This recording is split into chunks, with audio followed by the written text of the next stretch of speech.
This is a clip from episode 7 of Artifact Hunter, a series in which I start with a fresh level 65 account that has no artifacts on it, and one by one hunt them all down, showing you how I go about getting them, and how long it takes me to get each one. This episode saw me hunting down all of the PvP track artifacts, putting in the longest grind I've ever done in New World to date, amassing over 100 hours of gameplay to complete. All of the artifacts from this episode, including the one in this clip, are locked behind the PvP rewards track.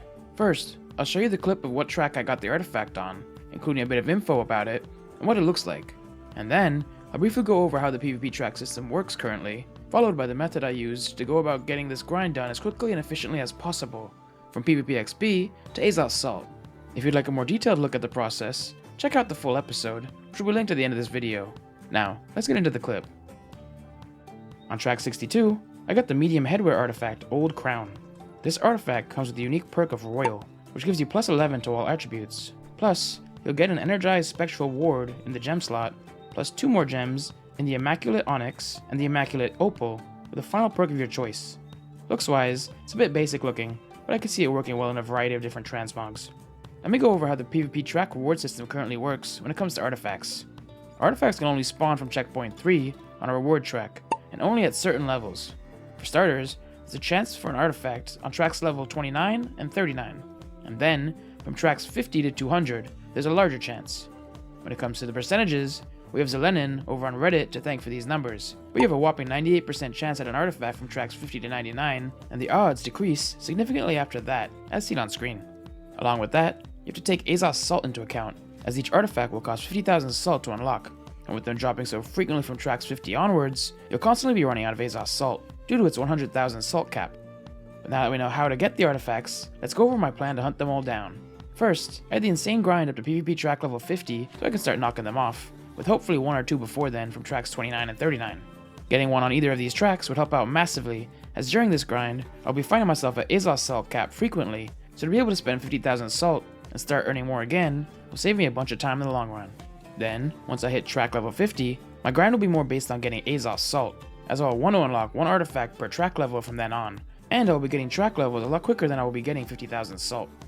In anticipation of this, I'll be stacking up as many Azoth Salt vials as I can during this period, for the PvP track rewards, season pass, and any other way possible. That way, when it comes to time to getting the artifacts, I should be able to unlock quite a few in quick succession.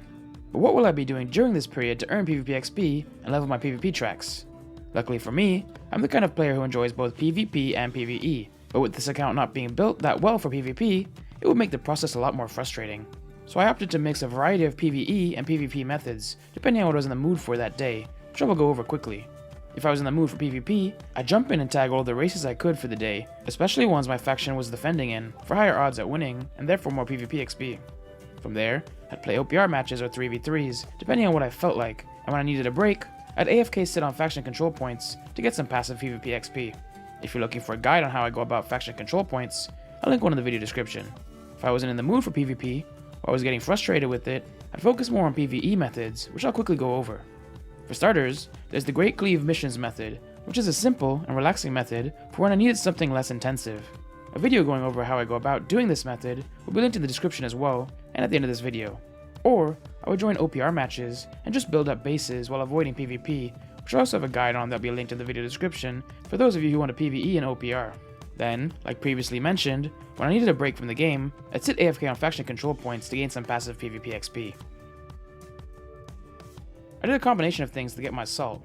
When I felt in the mood for PvP, I'd jump into some OPR matches and races, especially ones where we were defending, as a good source of salt.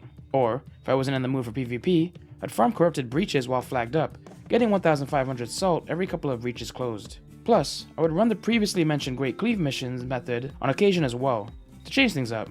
I would also put all of the gold I was earning in this period into doing the Infused Alkahest method to earn Azoth Salt on the side, which is a method I made a video going over that will be linked in the video description below. Sometimes I would even just pay people to come let me kill them outside Everfall Gate, 500 coins per person, to get fast and easy salt. If you do this though, make sure to only kill each person once, as after the first kill, you'll only get 25 salt per kill.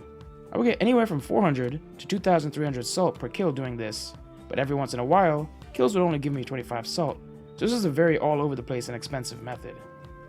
Thanks for watching another video. If you'd like to see the episode of Artifact Hunter this clip was taken from, click on the video to the left. Or, if you'd like to learn how to level your tracks via PvE with the Great Cleave Missions method, click on the video to the right.